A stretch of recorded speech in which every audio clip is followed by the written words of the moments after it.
시청자 여러분 안녕하십니까? VOA 뉴스투데이 시작합니다. 북한이 유엔 안보리 대북 결의로 규정한 연간 정제유 수입 한도 50만 배럴보다 8배나 많은 정제유를 불법적으로 수입한 것으로 유엔 대북 제재 전문가 패널 보고서를 통해 드러났습니다. 또 사이버 해킹 등으로 엄청난 자금을 탈취하고 있는 북한이 정보통신기술 IT 분야에서 최소 1,000명 이상을 해외에 파견해 외화벌이를 시키고 있는 것으로 파악됐고 유럽에 진출한 북한 프로축구 선수들도 해외 노동자로 규정됐습니다. 첫 소식 지다겸 기자가 보도합니다.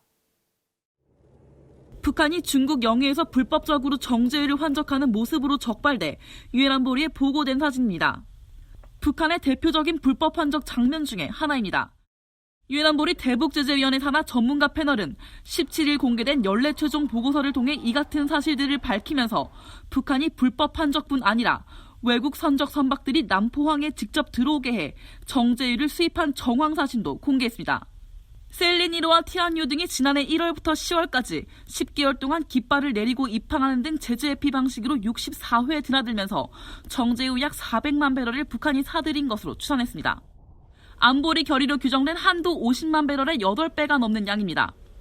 This is the primary method in which they are obtaining fuel to run the economy, and it's ship-to-ship transfers is an excellent way to avoid the restrictions imposed by the cap on fuel, which is 500,000 barrels a year.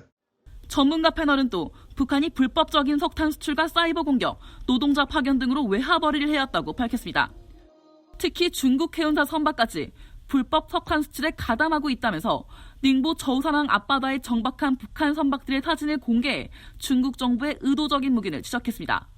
보고서는 또 북한 군수공업부에 소속돼 전 세계로 파견된 정보기술 관련 노동자들이 최소 1,000명에 이른다고 지적했습니다. 북한 정권은 이들의 월 평균 임금 5,000달러 가운데 매달 1,700달러를 송금받아 연간 2천만 달러를 취하는 것으로 추정됐습니다. 또 최근 몇 년간 북한은 금융기관과 가상화폐 거래소에 대한 해킹 공격을 크게 늘리고 있으며 공격 수법은 더 정교화하고 있다고 지적했습니다. 전문가 패널은 또 유럽 프로축구 리그 등에서 뛰고 있는 북한의 한광성, 박광룡, 최성혁 등 3명도 외화벌이 해외 노동자로 규정하고 이들이 지난해 12월 20일 노동자 송환 기한을 넘기면서 대북 결의를 위반하고 있다는 점을 분명히 했습니다. 유엔 안보리 산하 대북제재위원회 전문가 패널은 또 북한은 벤츠 등 고급 외제 차량과 위스키 등 사치품들을 여전히 불법 수입하고 있다면서 지속적인 대북제재 위반 행위를 지적했습니다. VOA 뉴스 지다겸입니다. 미국 국무부는 북한의 지속적인 핵 개발은 국제사회가 용납할 수 없는 위협이라면서 비핵화 협상 복귀를 거듭 촉구했습니다. 국무부 대변인은 17일 국무부가 최근 북한의 핵과 생물무기 지속개발 등의 내용이 담긴 보고서를 의회에 제출한 데 대한 VOA의 질문에 북한이 지속적으로 불법적인 핵무기와 탄도미사일 프로그램을 개발하고 무기 확산 활동을 벌이고 있는 것은 국제사회가 용납할 수 없는 위협이 된다며 이같이 밝혔습니다. 국무부 대변인은 이어 북한은 도발을 멈추고 유엔 안보리 결의에 따른 의무를 이행하며 동시에 실질적인 협상에 복귀해 완전한 비핵화를 성취하기 위한 그들의 역할을 수행할 것을 계속 촉구한다고 강조했습니다. 한국 국회의원 선거에서 북한의 체제 전환을 촉구하던 탈북민들의 당선이 연일 주목받고 있습니다. 미국 내 단체들은 잇따라 성명을 내면서 탈북민들이 새로운 역사를 만들었다고 평가하고 있고 유엔의 북한 인권 특별보고관과 전직 관리들은 이들의 활동으로 북한 수뇌부는 큰 불편함을 갖게 될 것이라고 전망했습니다. 김영권 기자가 취재했습니다. 미국의 민간단체들은 태영호 전 영국 주재 북한 공사와 꽃제비 출신 북한 인권운동가 지성호 대표의 한국 국회의원 당선을 평가하는 성명을 잇따라 발표하고 있습니다. 워싱턴의 미 기업연구소 AI는 두 탈북민이 역사를 만들었다며 탈북민의 승리는 세계에서 가장 악랄한 스탈린주의 정권 하에서 고통받는 수많은 북한 주민들에게 희망을 주는 것으로 모든 남북한 국민과 세계인들이 축하할 일이라고 밝혔습니다. 미국 민주주의진흥재단도 강남스타일 탈북민들 역사를 만들자란 제목의 성명과 함께 과거 태영호 전 공사가 워싱턴에서 이 단체와 인터뷰한 영상을 올렸습니다. North Korea is not the subject of destruction, but it should be the subject for change. 뉴욕에 본부를 둔 국제인권단체 휴먼 라이츠 워치의 필 로버트슨 아시아 담당 부국장은 북한 인권 옹호자인 태영호 전 영국 주재 북한 공사의 선거 승리는 북한 인권을 위한 위대한 소식이라며 그의 당선을 축하했습니다. 그러면서 북한에 조직적으로 만연된 반인도적 범죄 추궁을 위해 태영호 전 공사와 협력하길 고대한다고 말했습니다. 대북 인권단체 링크는 성명을 통해 태영호 당선인은 북한 엘리트들에게 그들도 정권에 등을 돌리면 무슨 일이 벌어지는지 메시지를 보내길 희망했다며 새로운 역사가 만들어졌다고 평가했습니다. Shows the people in the regime who've served in positions like Tae Young-ho, it clearly shows them that they have a future in a united Korea if they stop supporting a regime that's committing crimes against humanity. 토마스 퀸타나 유엔 북한인권 특별보고관은 VOA에 이들의 국회 활동은 북한 수뇌부에 큰 걱정이 될 수 있다고 말했습니다.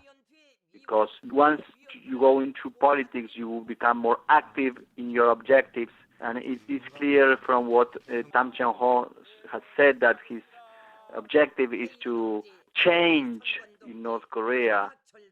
로버트 킹 전 국무부 북한인권 특사는 3만 3천여 명의 한국 내 탈북민들 가운데 국회의원이 2명이 나왔다는 건 한국인들의 개방성과 자유롭고 열린 선거제도의 모습을 북한에 보여주는 매우 긍정적인 신호라고 평가했습니다.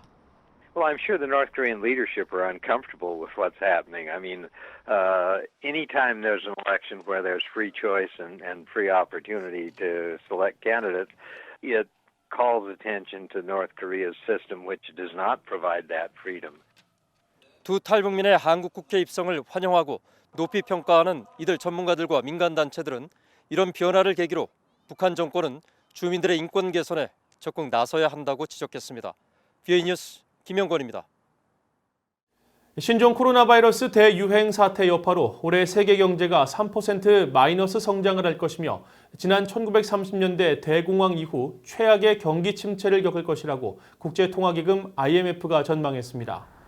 국제통화기금 IMF는 지난 15일 공개한 세계 경제전망 보고서를 통해 이같이 전망하면서 아시아 태평양 지역의 경제 성장률은 60년 만에 처음으로 0% 성장에 머물 것이라고 예상했습니다. 세계무역기구 WTO도 지난 8일 세계 무역 보고서를 통해 신종 코로나 바이러스 사태로 최악의 경우 올해 세계 무역이 32% 급락할 수 있다면서 모든 지역의 무역이 두 자릿수 감소하고 특히 북미 아시아 지역이 가장 큰 타격을 입을 것이라고 분석했습니다. 한편 키슬루스 전미 북한위원회 사무총장은 16일 한 토론회에 참석해 중국의 경제 의존을 하고 있는 북한 역시 신종 코로나 바이러스 사태로 인한 경제적 충격을 피할 수 없을 것이라고 지적했습니다. 대북 제재를 담당하고 있는 미국 재무부 소속 고위 당국자가 북한 등에 대한 제재가 인도적 지원을 방해하지 않도록 할 것이라고 거듭 강조했습니다. 미국 재무부 산하 해외자산 통제실의 안드레아 가키 실장은 17일 워싱턴 민간 연구기관인 신미국 안보센터가 주최한 화상회의에서 재무부 해외자산 통제실장으로서 제재가 신종 코로나 바이러스 사태와 관련한 인도적 지원과 활동에 걸림돌이 되지 않도록 할 것이라고 밝혔습니다. 또 재무부는 지난 9일 성명을 통해 북한과 이란 등 코로나 바이러스의 영향을 받는 국가들에 대한 인도적 지원을 지지하는 성명을 발표했다는 점을 상기시켰습니다. 또 16일 재무부가 설명 자료를 통해 북한 등 제재 대상국에 대한 인도적 지원 기준을 상세히 설명했다면서 명시되지 않은 기타 인도적 지원 요청들은 우선순위와 긴급성 등 인도적 지원 기준에 따라 평가해 나갈 것이라고 설명했습니다. 이상으로 VOA 뉴스투데이를 마칩니다. 시청해주신 여러분 고맙습니다.